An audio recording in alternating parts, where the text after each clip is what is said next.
Welcome to the Tech Egg. Don't get scrambled. Enjoy the video. You start by getting the right files and tools. Download the latest Eterna build for your operating system and install a reliable unzip tool such as 7-zip if needed.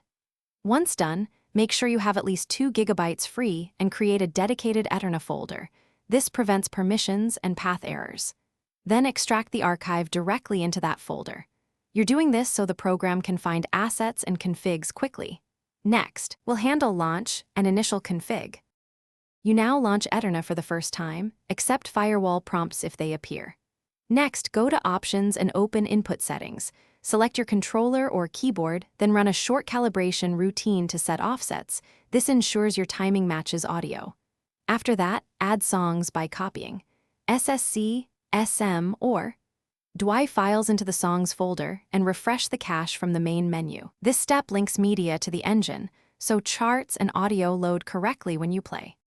You finish by optimizing audio and gameplay. Open sound options and tweak audio latency while testing with a familiar song so timing feels natural. Then customize play style, step zones, and judgment colors to match your preferences. These changes improve comfort and visibility.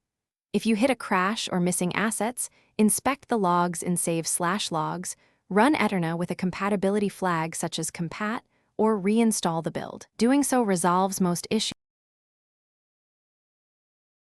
Thanks for watching. Consider subscribing if I helped unscramble your problems.